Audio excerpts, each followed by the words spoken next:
హల్లెలూయా. దేవునికి మహిమ కలుగును గాక. మరి దేవుడు ఇప్పటి వరకు పాటలతోనూ ఉత్తర పద్ధతులతోనూ స్తుతులతోనూ కనపరిచిన దాన్ని బట్టి వందనాలు, స్తోత్రాలు. దేవుని యొక్క సమయం మరి దేవునికి సమర్పించుకుందాం. ముందుగా మరి వచ్చిన సంఘ బిడ్డలకు గత 3 వారాలు బట్టి యూట్యూబ్ లో చూస్తున్నటువంటి విశ్వాసులకు మా సంఘం తరఫున ధన్యవాదాలు తెలియపరచుకుంటున్నాను. మరి ఇప్పుడు వాక్యానికి సేవకులని ఆహ్వానిస్తాం. ప్రార్థన చేసుకుని ప్రారంభించుకుందాం. ప్రార్థన దయచేసి అందరూ కళ్ళు మూసుకుందాం. సర్వ సృష్టికర్త అయినటువంటి యేసుక్రీస్తు ప్రభువా, నీకు వేలాది వందనాలు, స్తోత్రాలు దేవా. మరి ఇప్పటి వరకు తండ్రి నడిపించుకున్న దాన్ని బట్టి వందనాలు, స్తోత్రాలు. అలనాడు తండ్రి నేను నదివాడిని మాట్లాడినటువంటి మోషే నీ పరిశుద్ధాత్మ ద్వారా అహరోని మరి సహాయకుడు చేర్చి మరి నేను ఉన్నవాడును అనువాడని చెప్పి తండ్రి నడిపించున్నావు. నీ దాసరాలు సేవకురాలు తండ్రి మాతో మరి యొక్క మరి వర్తమానాన్ని పాల్పంచవచ్చుండగా వచ్చిన ప్రతి బిడ్డని మరి యొక్క పరిశుద్ధాత్మతో నడిపించుకోమని యొక్క మరి ఆరాధన తండ్రి మరి ఆది నుండి అంతం వరకు ఘనత మహిమ ప్రభావాలు చెల్లించుకోమని నజరేటువంటి యేసు క్రీస్తు పరిశుద్ధ నామమున కోరి ప్రార్థిస్తున్నాము తండ్రి. ఆమేన్, ఆమేన్, ఆమేన్. హల్లెలూయా.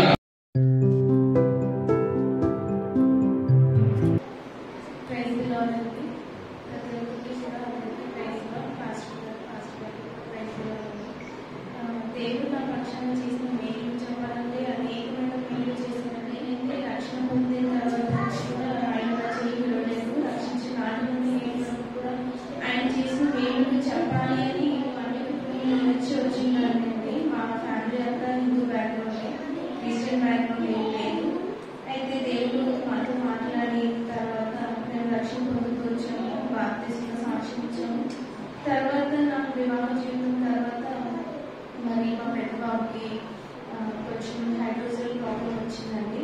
అది చిన్న ఈ బాబు 7 years అండి.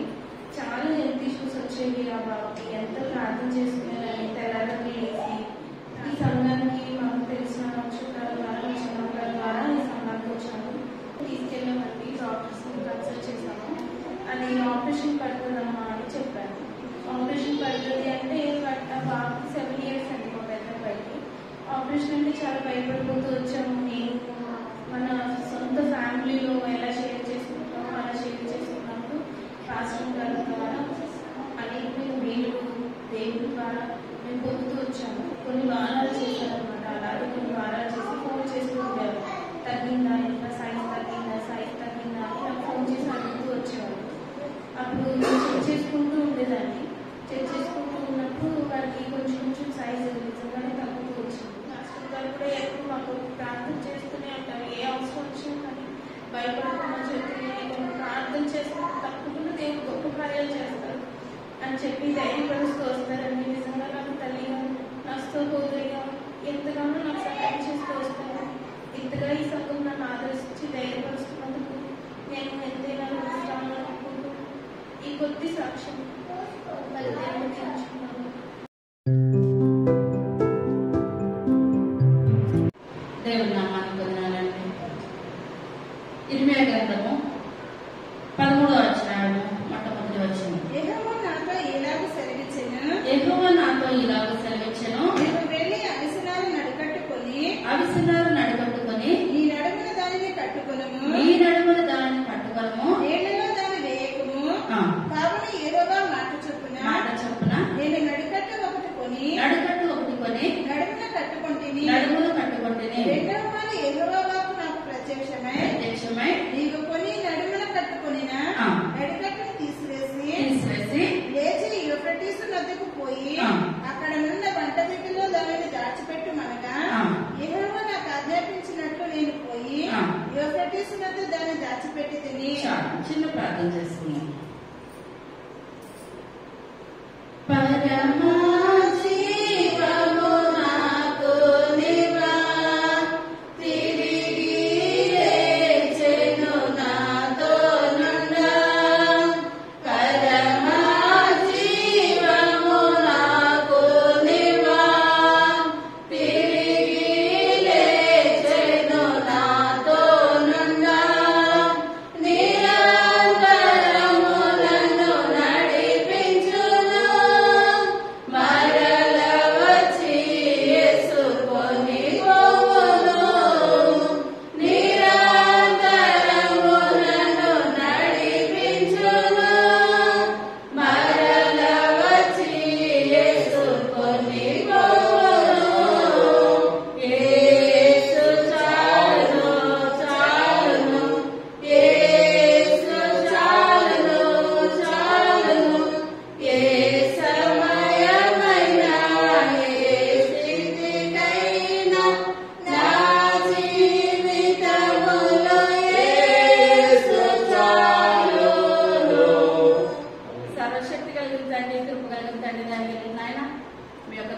మాటలు చెప్పిన ప్రభావాన్ని వారికి వచ్చండి. పరిశుద్ధాత్మ శక్తితో చెప్పగలిగే శక్తిని నాకు దయచేయండి ప్రభావ. వినగలిగే శక్తిని బిడ్డలందరికీ దయచేయండి నాయన. వాక్యానుసారమైన జీవితాలు అందరికీ దయచేయండి నాయన. త్వరగా రాబోచిన యేసయ్య నామమున పెట్టుచున్నాము తండ్రి. ఆమేన్. హల్లెలూయా. ఇప్పుడు చదువుకున్న వాక్యం మళ్ళా చదువుకున్నాం. యెహోవా నాతో ఇలాగ సెలవిచ్చెను, నీవు వెళ్ళి అవిసెనార నడికట్టుకొని నీ నడుమున దానిని కట్టుకొనుము,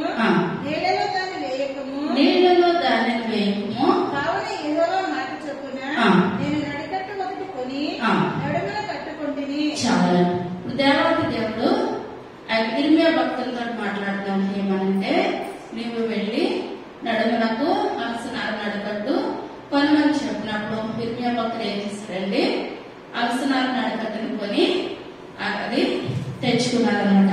తర్వాత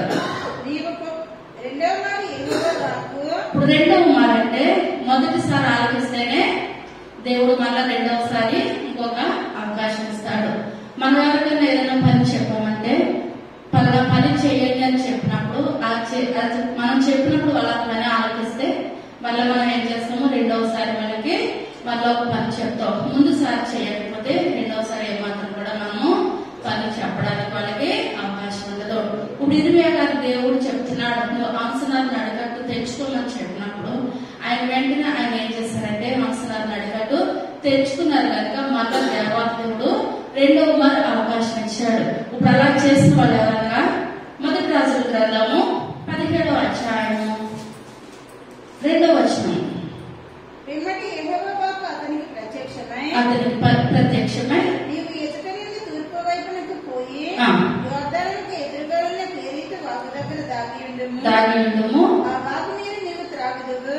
అతనికి నీకు ఆహారం తెచ్చినట్లు నేను కాకోలమునకు ఆజ్ఞాపించుతునని అతనికి తెలియజేయగా అతడు పోయి యెహోవా సెలవు చొప్పున యోర్దానుకు ఎదురుగా ఉన్న కేరీతు వాగు దగ్గర నివాసము చేసెను. అక్కడ కాకోలములు ఉదయమందు రొట్టెను మాంసమును అస్తమయమందు రొట్టెను మాంసమును అతని యొద్దకు తీసుకుని వచ్చుచుండెను. అతడు వాగునీరు త్రాగుతూ వచ్చెను. కొంతకాలమైన తరువాత దేశంలో వర్షము లేక ఆ నీరు ఎండిపోయెను. చాలా ఇప్పుడు మొట్టమొదటిసారిగా ఇప్పుడు ఏలియా గారిని దేవుడు ఏమన్నాడు, నువ్వు కేరీతు వాగు దగ్గరికి నేను చూపించిన ప్రదేశానికి వెళ్ళని చెప్పినప్పుడు ఏలియా గారు ఏం చేస్తారండి, కేరీతు వాగు దగ్గరికి వెళ్ళారు. కేరీతు వాగు దగ్గరికి వెళ్ళినప్పుడు అక్కడ ఉదయం ముందు కాకోలని చెప్పినప్పుడు ఒక మాంసమును రొట్టెలు పట్టుకొని వచ్చేదనమాట. అలా జరుగుతూ ఉంటుండగా ఇప్పుడు ఆ నీరంతా కూడా ఎండిపోయింది. మళ్ళా రెండవసారి దేవుడు ఏం చేస్తున్నాడంటే మళ్ళా ఏలియా గారికి ప్రత్యక్షంతో మాట్లాడుతున్నారు. తర్వాత అంతటి యెహోవా వాక్కు అతనికి ప్రత్యక్షమై ఇలాగ సెలవిచ్చెను, నీవు సీదోను పట్టణ సంబంధమైన సారేపతు అను ఊరికి పోయి అతడు ఉండుము. నిన్ను పోషించుటకు అతడులోని ఒక విధవరాలికి నేను సెలవిచ్చితిని.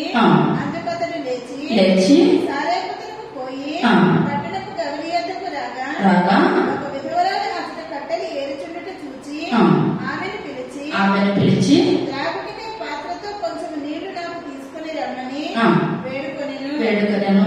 ఆమె నీళ్లు తేబోచుండగా అతడు ఆమెను మరలా పిలిచి నాకు ఒక రొట్టె ముక్కను నీ చేతిలో తీసుకుని రమ్మని చెప్పెను.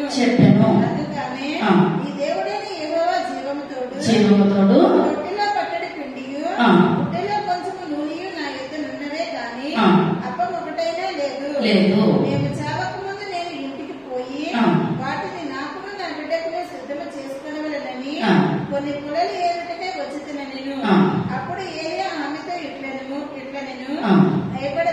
భయపడవద్దు, పోయి నీవు చెప్పినట్టు చేయుము. అయితే అందులో నాకు ఒక చిన్న అప్పము మొదట చేసి నా యొద్దకు తీసుకుని రమ్ము. తరువాత నీకును నీ బిడ్డకును అప్పములు చేసుకొనుము. చాలా దేవుడు అనుకుంటున్నా. ఇప్పుడు మొట్టమొదటిగా ఏలియా గారు దేవుడు ఎక్కడికి వెళ్ళమన్నాడండి, కేరీతు వాగు దగ్గరికి వెళ్ళమని చెప్పినప్పుడు ఏలియా గారు అక్కడికి వెళ్ళారు. కాకోలను ఆజ్ఞాపించినప్పుడు కాకోలము రొట్టెను మాంసమును పట్టుకొచ్చింది. అక్కడ నీరు ఎండిపోయిన తర్వాత మళ్ళా దేవుడు రెండవ మారు అంటే మొట్టమొదటిసారి ఈ ఏలియా గారు మాట ఆలకించారు దేవుడు మళ్ళా రెండవ మారు ప్రత్యక్షం అయ్యేవారే కాదు. కానీ మొదటిసారి మాట భక్తులు ఆలకించడు కనుక రెండవసారి ఉన్నారు, నువ్వు సారేపట్నంకి వెళ్ళి అక్కడ సారేపట్నం ఎదురాలని ఉంటారు, అక్కడికి వెళ్ళి నేను మాట్లాడతానని చెప్పినప్పుడు ఆమె ఏం చేస్తుంది, కట్టెలు ఎదుర్కోవడానికి వచ్చింది అనమాట. ఆమె దగ్గరికి వచ్చినప్పుడు ఏలియా గారు ఆమెతో మాట్లాడుతున్నప్పుడు చదువుకుందాం 12వ వచనం. అందుకని ఈ దేవుడైన యెహోవా జీవముతోడు తొట్టెలో పట్టడి పిండియు గుడ్డెలో కొంచెం నూనెయు నా ఎదురున్నవే గాని అప్పం ఒకటైనా లేదు. మేము చావక ముందు నేను ఇంటికి పోయి వాటిని నాకును నా బిడ్డకును సిద్ధం చేసుకునవలెనని కొన్ని పుల్లలు ఏరుటకే వచ్చేదనెను. చాలా ఇప్పుడు ముందుగా అన్నారు, కొన్ని మంచి నీళ్ళు నాకు ఇమ్మని చెప్పినప్పుడు ఆమె నీళ్లు తెచ్చిచ్చింది. అప్పుడు ఒక చిన్న అప్పం ఇవ్వమన్నప్పుడు ఆమె అంటుంది, ముసలామ తొట్టులో పట్టెడి పిండి మాత్రమే ఉన్నది, గుడ్డులో కొంచెం నూనె మాత్రమే ఉన్నాయి, ఇంకా అందరూ వర్షాలు లేవు, మేము అందరూ చనిపోతా ఉన్నారు, చాలా బాధలు పడుతూ ఉన్నారు, నేను చనిపోయే ముందు నేను ఒక మొక్క నా మనోడు ఒక మొక్క తిని చనిపోవాలని అనుకుంటున్నామని చెప్పినప్పుడు ఏలియా గారు అన్నారు, అందులోనే మొదటి ఒక అప్పం వేసి నాకు పట్టరమని చెప్పినప్పుడు ఇవేం చేసిందని ఏలియా గారికి పట్టుకొని వచ్చింది. ఎప్పుడైతే పట్టుకొని వచ్చిందో ఏమైంది, 3.5 సంవత్సరాలు కూడా తొట్టులో ఉన్న పిండి తగ్గలేదు, గుడ్డులో ఉన్న నూనె కూడా అమ్మలేదు.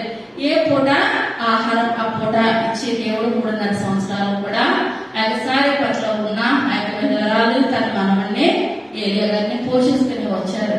కానీ ఇలా పోషిస్తూ వస్తున్నారు అనగా ఇప్పుడు మనం ముందుగా చూసుకున్నట్లయితే ఇర్మియా భక్తుడు దేవుని మాట లోబడ్డారు, ఏలియా గారు కూడా ఎక్కడికి వెళ్ళమంటే అక్కడికి వెళ్ళాడు. ఇప్పుడు ఇంక ముసలావిడ కూడా ప్రేర్ చేస్తుందంటే దైవజనం ఏది చెప్తే అది చేసింది కనుక ఆశీర్వదించబడింది. ఈ లోకంలో ఉన్న మనము కూడా దేవునికి మనం లోపడాలి, దేవుని యొక్క మాటకు లోపడాలి, దేవుని సన్నిధిలో ప్రార్థన విజ్ఞాపన చేసినట్లయితే మన పితరులను ఆశీర్వదించిన దేవుడు మనల్ని ఆశీర్వదించడానికి సిద్ధంగా ఉన్నాడు. తర్వాత యోహాను సువార్త 13వ అధ్యాయము 4వ వచనం.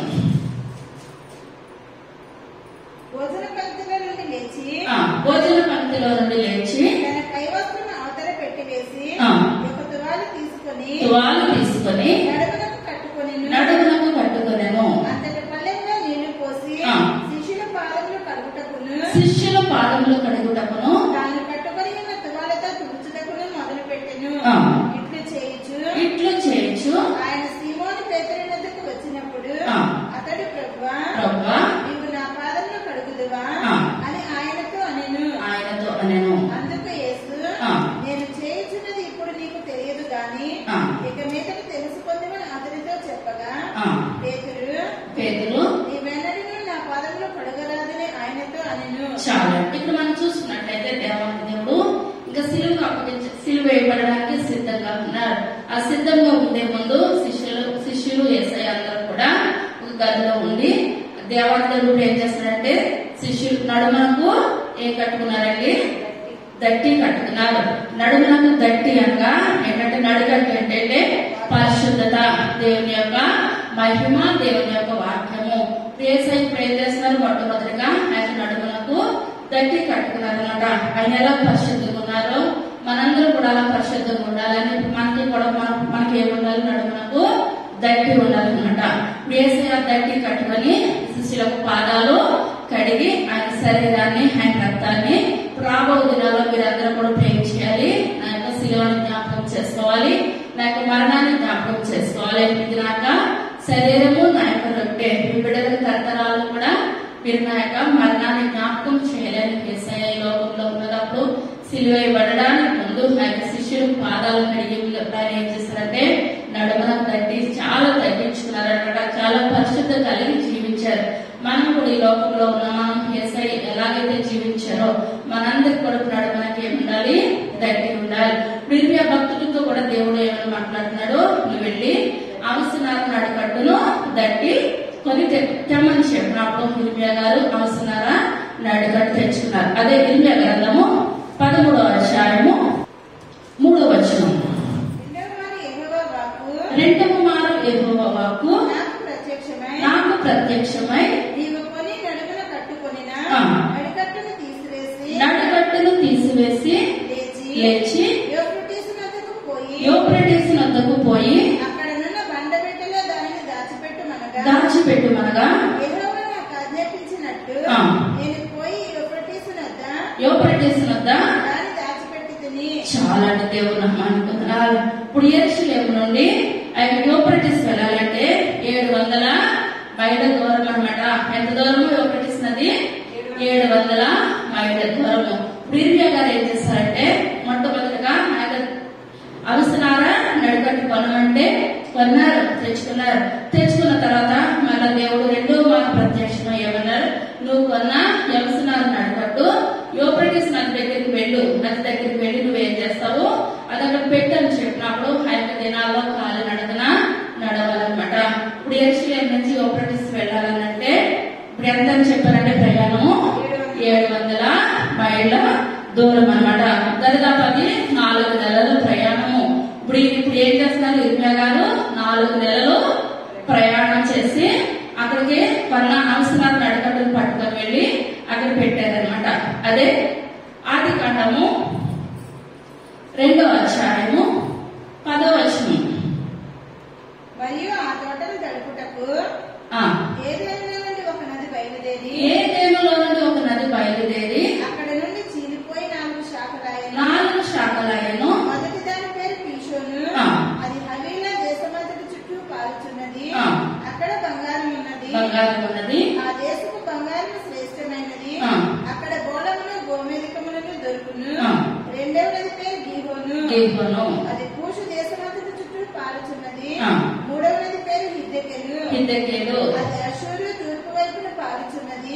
నాలుగవ నది యూఫ్రటీసు. మరియు దేవుడైన యెహోవా నరుని తీసుకుని చాలా 4వ నది ఏంటంటే యూఫ్రటీస్ నది. ఇర్మియా గారిని ఎక్కడికి వెళ్ళమన్నాడు దేవుడు? యూఫ్రటీస్ నది దగ్గరికి వెళ్ళమన్నారు. ఇప్పుడు ఏంటంటే నది ఎక్కడ ఉన్నది? ఏదేని తోటలో ఉన్నది. అనగా ఇశ్రాయేలు ప్రజలు ఇప్పుడు దేవుడు స్వాస్థ్యం ఇచ్చిన ప్రాంతం ఏంటంటే కానాన్ అన్నమాట. ఇప్పుడు వీళ్ళందరూ ఇప్పుడు ఎక్కడ ప్రవేశించాలి? కానానులోకి ప్రవేశించాలి. ఇప్పుడు ఇక్కడ యెరూషలేము ఎంతని చెప్తున్నాను? 700 మైళ్ళ దూరం అన్నమాట. దాదాపు 4 నెలలు కాలము సమయం పట్టుచున్నది. అదే ఇర్మియా గ్రంథము 13వ అధ్యాయము 4వ వచనం. నీవు కొని నడుమున కట్టుకొనిన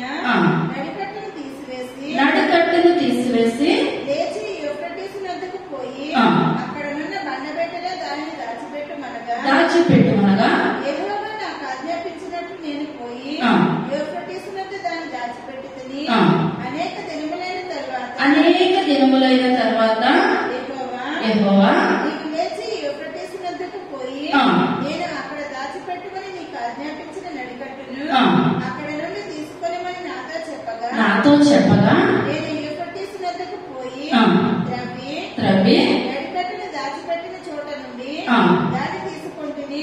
చాలా ఇప్పుడు మొట్టమొదటి ఆయన ఏం చేశారు? ఇర్మియా గారు నడికట్టు కొనమంటే కొన్నారు. తర్వాత అది యూఫ్రటీస్ దగ్గరికి వెళ్ళి దాచిపెట్టమంటే 4 నెలలు ప్రయాణం చేసి అది యూఫ్రటీస్ నది దగ్గర బండ కింద దాచిపెట్టారు.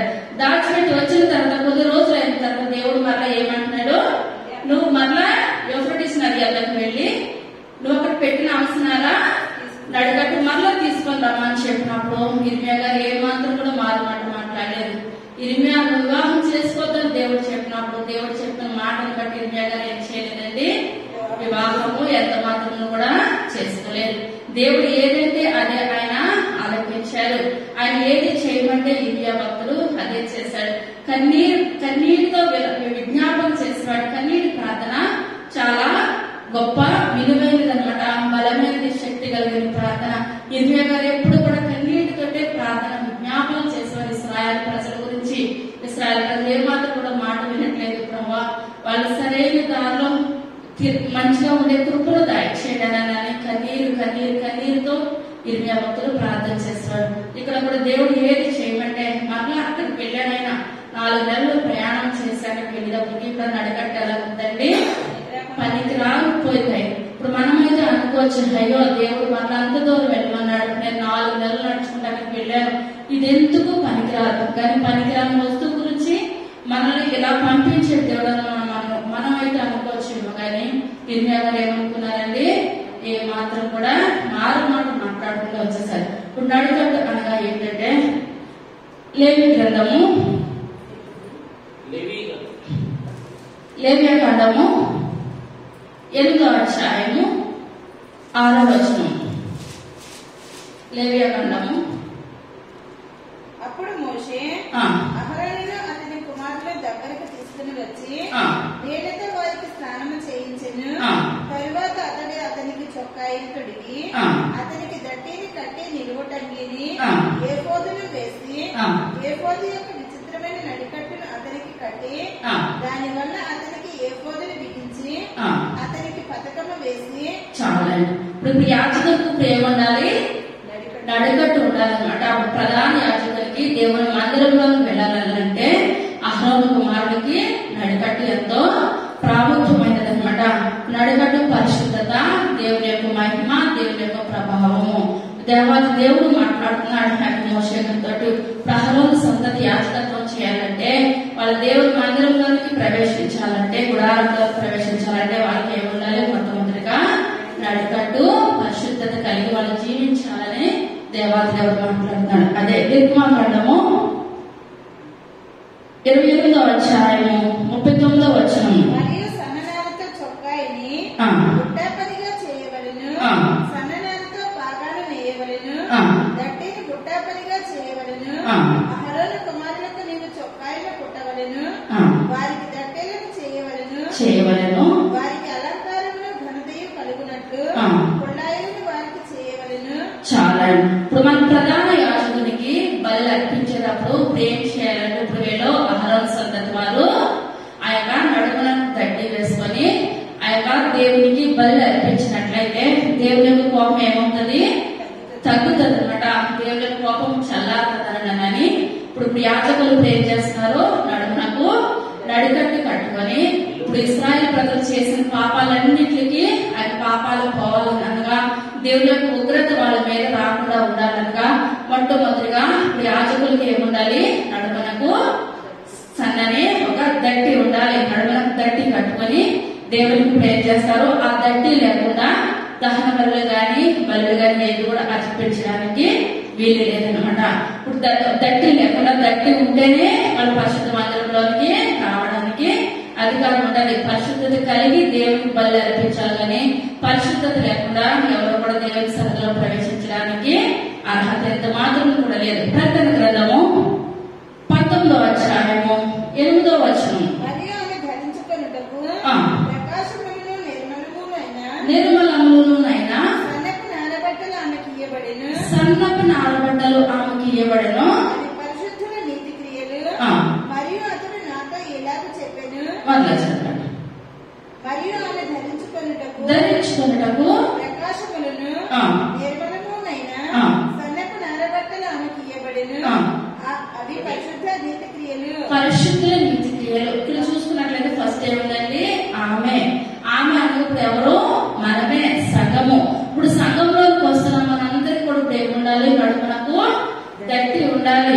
ఎప్పుడైతే మనకు దట్టి ఉన్నదో అక్కడ ప్రకాశంగా మనం వెలిగిపోతాము. ప్రకాశం అనగా వెలుగు. అక్కడ దట్టి ఉన్నట్లయితేనే దేవునికి మనకి సంబంధించి ఉంటుంది. మనం ఆమె అనగా ఇప్పుడు సంఘంలో కూడిన ప్రతి ఒక్కరు కూడా దేవుని మందిరానికి వచ్చానంటే వచ్చాను, వెళ్ళానంటే వెళ్ళాను అన్న వారంగా మనం ఎవరు కూడా ఈ లోకంలో ఉండకూడదు. మనం దేవుని సన్నిధిలోకి మనం కూర్చున్నట్లయితే, ప్రభా మీరు లోకంలోకి వచ్చినప్పుడు ఆ యొక్క శిష్యులు కాలు కడిగినప్పుడు మీరు నడుమునకు దట్టి వేస్తున్నారు ప్రభా. ఎందువల్లంటే మీరు తగ్గింపు జీవితము, మీరు ప్రధాన యాజకుడు, మీరే తగ్గించుకున్నారు. ఇక్కడ పాత నిబంధనలో కానీ మనం చూసినట్లయితే ఆ యాజకులందరికీ కూడా నడుమునకు దట్టి వేసుకొని మేము పరిచర్లో పాల్గొనేవారు. ఈ యొక్క దినాల్లో కూడా, కృపా దినాల్లో కూడా సంఘంలో మేమందరం కూర్చున్నప్పుడు మా నడుమునకు మాకు దట్టిని మాకు దయచేయండి. సంఘంగా కూడిన ప్రతి ఒక్కరిలో దట్టి ఉన్నట్లయితే సంఘము గొప్ప వెలుగుతో నింపబడిపోతుంది. దేవాదేవుడి లోకంలో నుంచి ఆరోహణమైనప్పుడు ఆయన మొట్టమొదటిగా బిడ్డలందరూ కూడా అపొస్తలుల గ్రంథంలో అపొస్తలుల కార్యాలు 1వ అధ్యాయం 15వ వచనం. ఆ కాలమందు ఇంచుమించు 120 మంది సహోదరులు కూడి ఉండగా పేతురు వారి మధ్య నిలిచి ఇట్లనెను, సహోదరులారా,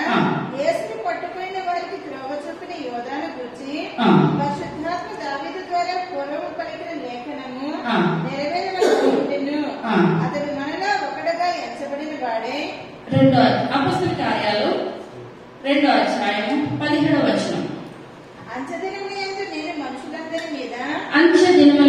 మనుషులందరి మీద నా ఆత్మను కుమ్మరించెదను. మీ కుమారులు మీ కుమార్తెలను ప్రవచించెదరు. మీ యవ్వనులకు దర్శనములు కలుగును. మీ వృద్ధుల కలలు కందురు. చాలండి. మనం ఈ లోకంలో ఉన్నట్లయితే మనం ఎప్పుడైతే మన నడవనకు పరిశుద్ధమైన దట్టి కలిగి మనం జీవించామో దేవుడు మనకి ఏం చేస్తారంటే అంచె దినాలందు దేవుని యొక్క ఆత్మ మనందరి మీద కుమ్మరిస్తుంది. ఎప్పుడైతే మనం దట్టి కలిగి ఉన్నామో మన కుటుంబం ఏ విధంగా ఉంటుందంటే మీ యవ్వనులకు దర్శనాలు వస్తాయి. వృద్ధులు ఏం చేస్తారు? కళలు కట్టారు. మనకి ఇదంతా చేయాలంటే మన నడుమనకి ఏముండాలి? అవసరారా దట్టి ఉండాలి. తర్వాత ఎస్తేరు గ్రంథము 8వ అధ్యాయము 15వ వచనం. అప్పుడు మొర్దెకై యూదా వర్ణమును తెలుపు వర్ణమును గల రాజవస్త్రమును బంగారపు పెద్ద కిరీటమును అవసరాలతో చేయబడిన ధూమ్ర వర్ణము గల వస్త్రములను ధరించుకునే వాడే రాజసముఖము నుండి బయలుదేరెను. అందు నిమిత్తము శోషణ పట్టణము ఆనందించి సంతోషముందెను. చాలా ఇప్పుడు గణతంత్రుడు ఎవరు కావాలనుకున్నాడు? హామాను కావాలనుకున్నాడు. కానీ దేవుడు ఎవరికి ఇచ్చాడండి? మొర్దెకైకి ఇచ్చాడు. ఎప్పుడైతే మొర్దెకైకి దేవుడికి ఘనత ఇచ్చాడో ఇప్పుడు మొర్దెకైకి నడుమునకి ఏమొచ్చింది? దట్టి వచ్చిందన్నమాట. అవసరాల దట్టి. మనం ఎంత ప్రార్థనలో ఉన్నట్లయితే మనకు దేవుడు అటువంటి అవసరాల దట్టి మనకు దయచేస్తాడు. ప్రార్థన బట్టి దేవుడు దయచేస్తాడు. కనుక ఈ లోకంలో మనం ఏదైనా సంపాదించుకోవచ్చు, కానీ తలాంతులన్నీ మాత్రము మన ప్రార్థన బట్టి మన యొక్క జీవితాన్ని బట్టి దేవుడు మనకి అనుగ్రహిస్తాడు అనమాట. దేవుడు అసలు మొదటిగా ఏమాత్రం కూడా అనుకోలేదు, ఇంత ఘనత వస్తుందని ఏమాత్రం కూడా అనుకోలేదు. కానీ ప్రార్థన విజ్ఞాపన మాత్రం చేశాడు. కానీ ఆ యొక్క రాజు నిద్ర పట్టకపోవడము, హామాను అడగడం, అదే సమయంలో హామాను అక్కడ తిరగడము, ఇదంతా కూడా హామాను నాకే వస్తుంది ఘనత అని అనుకున్నాడు. కానీ ఎవరికి వస్తుంది ఘనత? మొర్దెకైకి దేవుడు గొప్ప ఘనతను దయచేస్తాడు అనమాట. అదే ఎహెజ్కేలు గ్రంథము 16వ అధ్యాయము 4వ వచనం. నీ జనన విధము చూడగా నీవు పుట్టిన నాడు నీ నాభి మాత్రము పోయబడలేదు.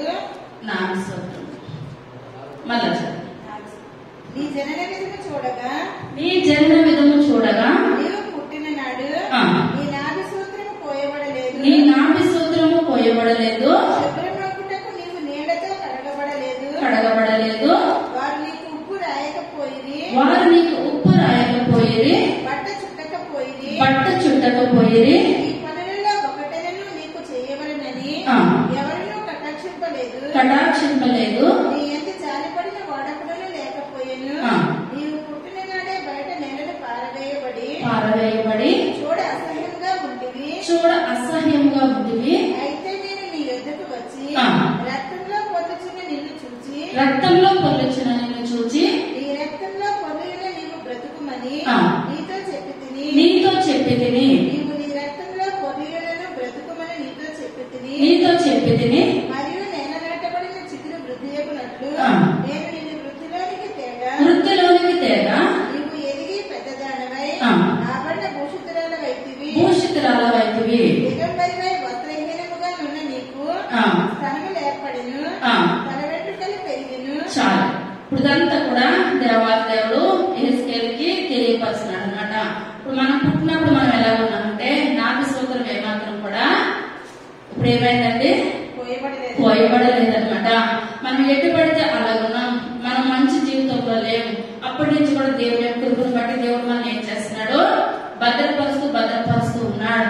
మనం భద్రపరుస్తూ ఉంటుంటే మనం పెద్దదిగిన తర్వాత మనకి అన్ని అవయవాలు మంచిగా ఉన్న తర్వాత మన గత జీవితం అంతా మర్చిపోయి మనం ఏమంటున్నాము? నాకు చిన్నప్పటి నుంచి కూడా ఇదే జీవితము, ఇదే స్థితి అని అనుకుంటున్నాం. కానీ మనం పుట్టిన నాటి స్థితి ఎలా ఉందో దేవుడు మనం ఏ స్థితిలో పెట్టాడో ఏమాత్రం కూడా మనము గ్రహించుకోవట్లేదు. అదే 16వ అధ్యాయం 13వ వచనం. ఇలాగు బంగారుతోను వెండితోను నేను నిన్ను అలంకరించి సన్నపు అవిసనారే పట్టును విచిత్రపు కుట్టుపనియు గల బట్టలను నీకు ధరింపచేసి గోధుమలలో తేనెయు నూనెయు నీ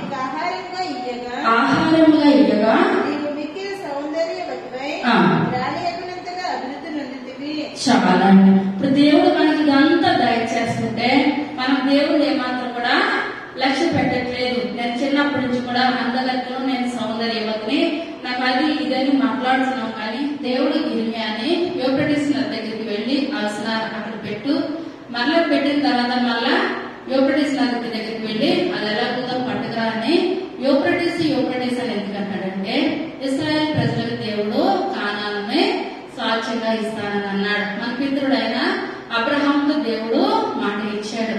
అబ్రహాం పిల్లలు లేరు అని అనుకున్న సమయంలో దేవుడు అబ్రహాంతో మాట్లాడుతున్నాడు. అబ్రహామా, నువ్వు పిల్లలు లేరని అనుకుంటున్నావు కదా, నీకు నేను సంతానాన్ని దయచేస్తాను. అయితే నీ సంతానం ద్వారా నేను ఈ యొక్క ఇశ్రాయేలు ప్రజల్ని విస్తరింపజేస్తాను. వాళ్ళు ఏం చేస్తారు, 430 సంవత్సరాలు ఐగుప్తుకు వెళ్తారు. ఐగుప్తుకు వెళ్లి వాళ్ళు మళ్ళా సజీవముగా నేను నీకు ఇచ్చిన కానాను దేశానికి స్వాచ్ఛంగా వస్తారని మాట ఇచ్చాడు. అయితే దేవుడు ఏదైనా మాట చెప్పాడంటే అది నెరవేర్చగలిగిన గొప్ప దేవుడు. మన తండ్రి అవునంటే అవును, కాదంటే కాదు. ఇప్పుడు ఇశ్రాయేల్ ప్రజలకి ఇప్పుడు కానాను స్వాచ్ఛంగా ఇవ్వాలనంటే ఇప్పుడు ఇశ్రాయేల్ ప్రజలు వాళ్ళ యొక్క పద్ధతులు అలవాట్లు మానుకోవాలి. నిజమైన దేవుని సన్నిధానానికి రావాలి. కానీ నిజమైన దేవుని సన్నిధానానికి రాకుండా ఇప్పుడు వాళ్ళు ఏం చేస్తున్నారంటే విగ్రహారాధన చేస్తున్నారు. దేవాతి దేవుడు పాపాత్మరాలైన స్త్రీలైనా క్షమించాడు కానీ ఏమాత్రం కూడా విగ్రహారాధన చేసే వాళ్ళని క్షమించలేదు. మనం తెలవక ఏదైనా పాపం చేసినట్లయితే దేవుడు క్షమిస్తాడు కానీ తెలిసి పాపం చేసినట్లయితే దేవుడు ఎంత మాత్రం కూడా మనల్ని క్షమించే దేవుడు అయితే ఏమాత్రం కూడా కాదు. ఇప్పుడు బిడ్డలందరూ కూడా కానానులో ప్రవేశించాలి.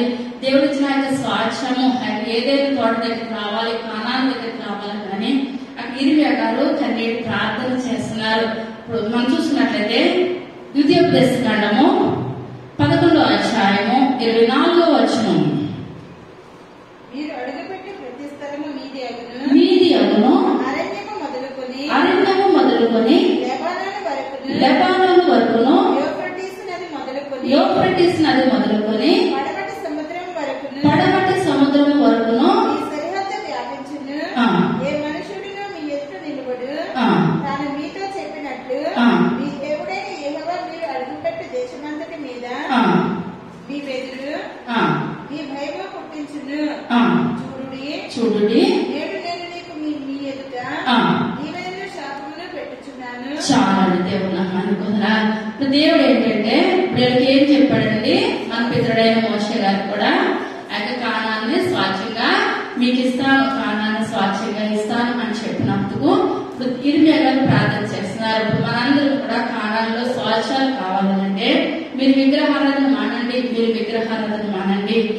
మనందరికి నడుపు ప్రేమ ఉండాలి, దట్టి ఉండాలి. దట్టి అనగా పరిశుద్ధత, దేవుని యొక్క వెలుగు, దేవుని యొక్క మహిమ.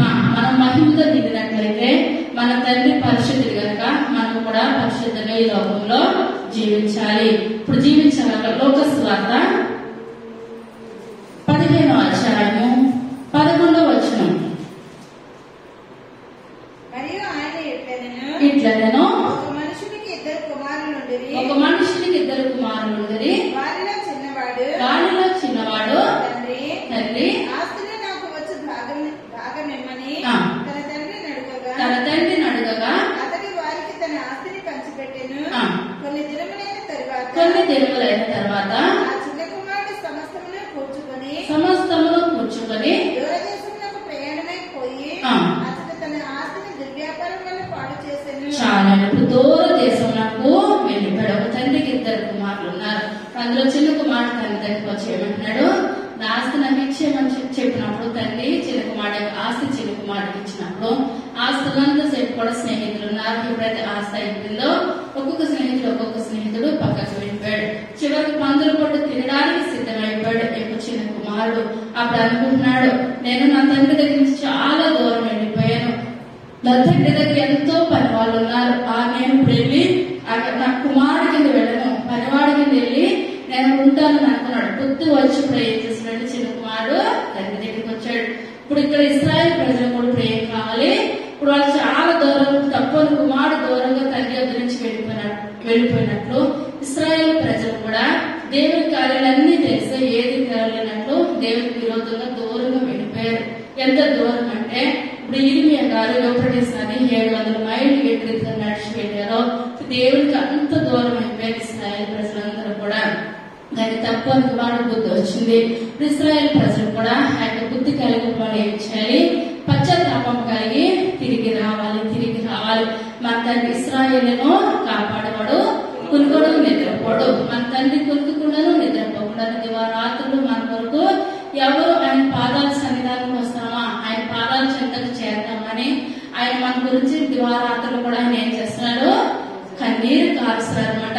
రోజు అంటున్నాడు, ఈ యొక్క మాటలు విన్నా మనకు మనమే పరీక్ష చేసుకోవాలి.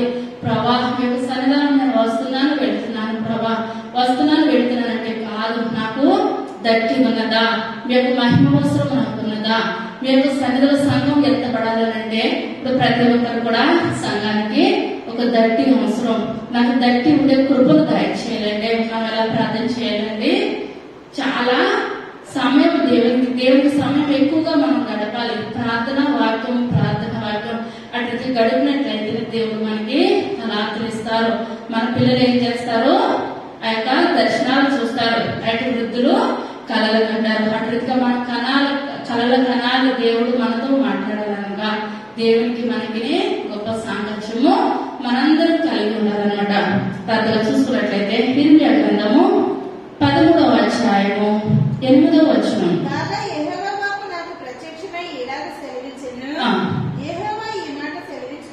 యెహోవా ఈ మాట సెలవిచ్చుచున్నాడు, ఈ విధముగానే యూదావారి గర్వమును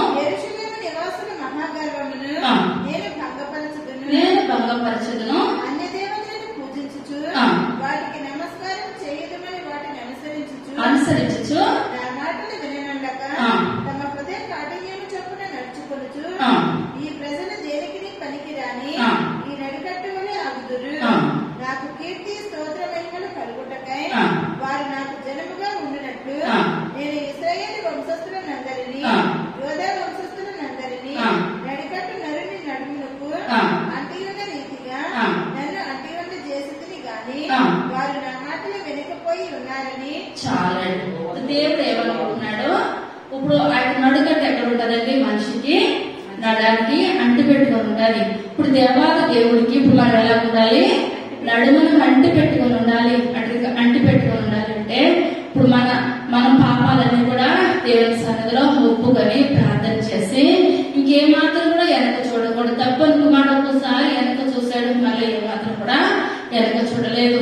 దేవుడు అనుకుంటున్నాడు మనందరినీ కూడా ఆయన నడుమును కట్టుకొని దట్టి ఉంటుండి ఆయన పరలోక రాజ్యంలో మనందరికీ స్థానం ఇవ్వాలని దేవుడు చూస్తూ ఉంటుంటే ఇశ్రాయేలు ప్రజలు ఎలా ఉన్నారంటే దేవునికి విరుద్ధంగా ఉన్నారు. ఏమాత్రం కూడా దేవుని మాట వెనునల్లకు ఉన్నారు. దేవుని సన్నిధిలో వాళ్ళు ప్రార్థించే జీవితం గాని, దేవుని మహింపరిచే జీవితం గాని, దేవుడు చేసిన కార్యాలు ఆ నిమిషంలోనే మర్చిపోయి వాళ్ళు ప్రవర్తిస్తూ ఉన్నారు.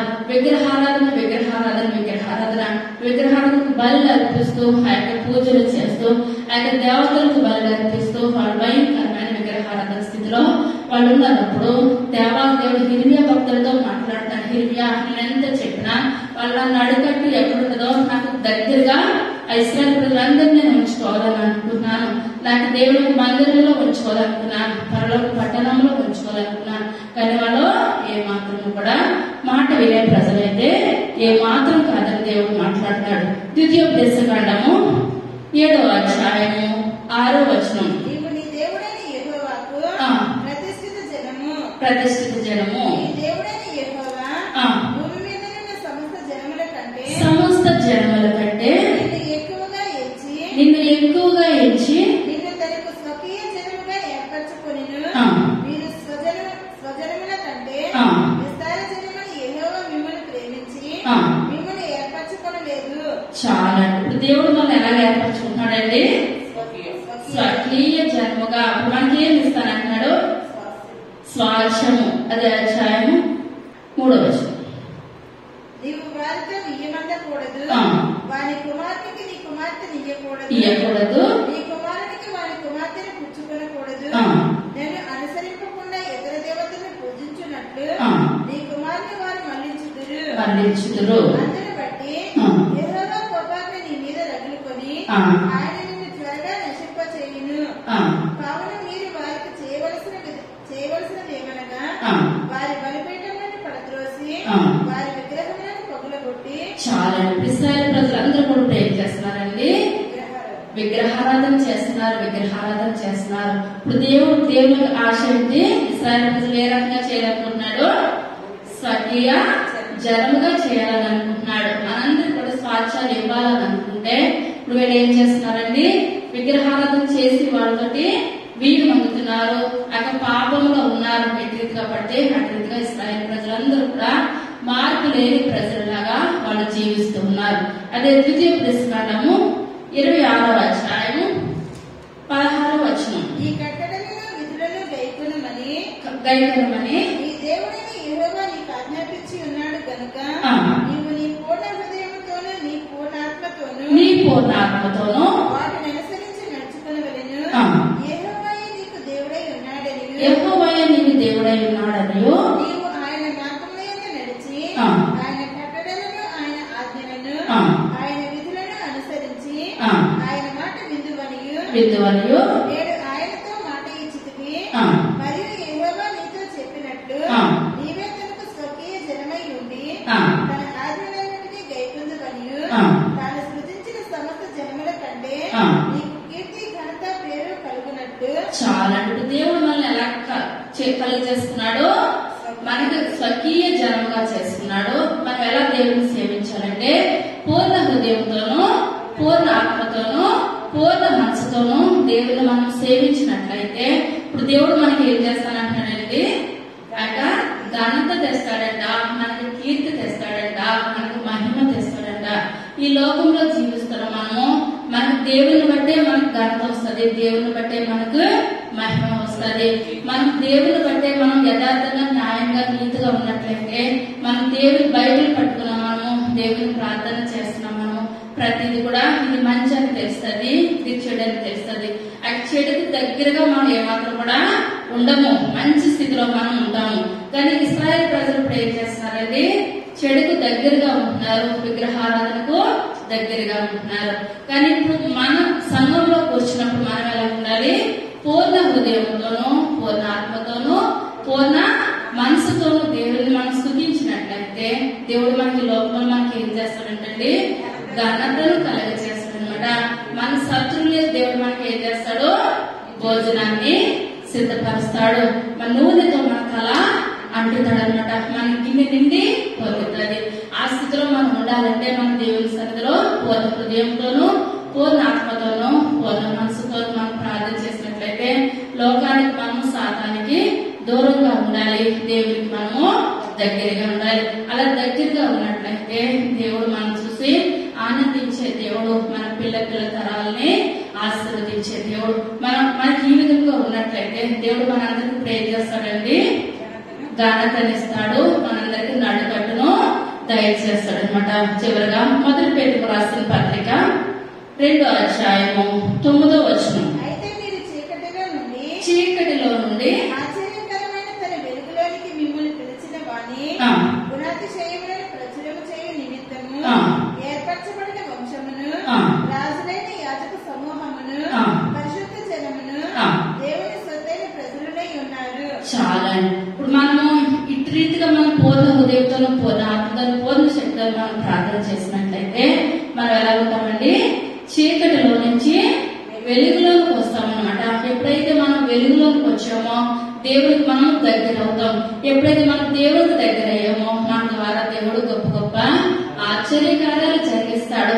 మోషే మనకులాంటి మనిషే ఆ చేయి చాపగా ఎర్ర సముద్రాన్ని పాయలుగా చేశాడనమాట. యెహోషువ ప్రార్థించగా సూర్యచంద్రులను ఆపిన దేవుడు మన భక్తుల ద్వారా అనేకమైన కార్యాలను జరిగించాడు. మనము నడికట్టు కావాలి ప్రభా, నేను యథార్థంగా ఉంటాను, ఆయన న్యాయంగా ఉంటాను, విగ్రహాలకు దూరంగా ఉంటాను, నేను పాపానికి దూరంగా ఉంటాను, మీకు దగ్గరగా ఉంటాను అని మన జీవితంలో మన బ్రతుకులో మనం ప్రార్థన చేసినట్లయితే దేవుడు మనందరికి ప్రేమిస్తాడండి, నడుకట్టును దయచేస్తాడు. ఈ నడుకట్టు మనకి దేవుడు దయచేసినట్లయితే ఆయన యొక్క సంఘం ఎత్తబడినప్పుడు మనందరం కూడా ఎత్తబడడానికి సిద్ధంగా ఉంటాం. ఈ యొక్క చిన్న మాటలో దేవుడు దీవించినాక చిన్న ప్రార్థన చేసుకుందాం. సర్వశక్తి కలిగిన తండ్రి, కృప కలిగిన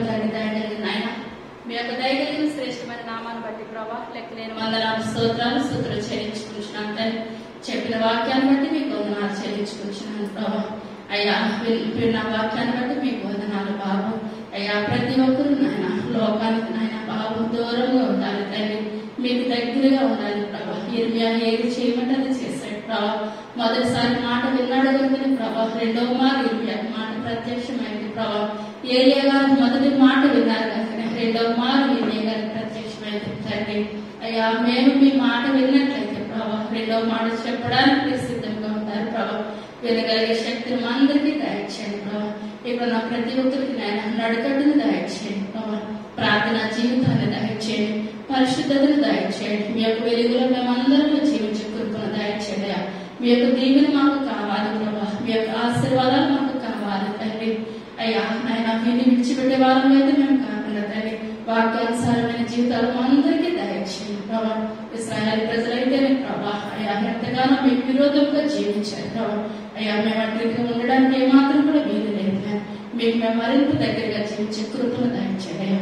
వాక్యానుసారమైన జీవితాలు మా అందరికీ దయచేయమని యొక్క ఆరాధన ఆదరించేంత వరకు మీరే తోడుగా నేరుగా నడిపే విధానం బట్టి మీకు వందనాలు తండ్రి. గొప్ప దేవ ప్రతి ఒక్కరి నాయన మీరు దీవించండి, ఆస్వాదించండి. మీ యొక్క రెండవ రాత్రికి ఎత్తబడే సంఘంగా మా సంఘం ఉండే గొప్ప కృపను దంచేతను దయచేయమని త్వరగా రాబోచున్న యేసయ్య నామమున వేడుకొనుచున్నాము తండ్రి. ఆమేన్. పరలోకమందున్న మా తండ్రి, మీ నామం పరిశుద్ధపరచబడును గాక, మీ రాజ్యం వచ్చును గాక, మీ చిత్తం పరలోకమందు నెరవేర్చున్నట్లు భూమి అంతా నెరవేరును గాక. మా నిత్య ఆహారం నేడు మాకు దయచేయండి. మేము అపరాధం చేసిన వారిని మేము క్షమించిన ప్రకారం మా అపరాధాలు క్షమించండి. మా శోధనలు తేక దుష్టు నుండి తప్పించు. రాజ్యం, శక్తి, మహిమ నిరంతరం నీవైనావు తండ్రి. ఆమేన్.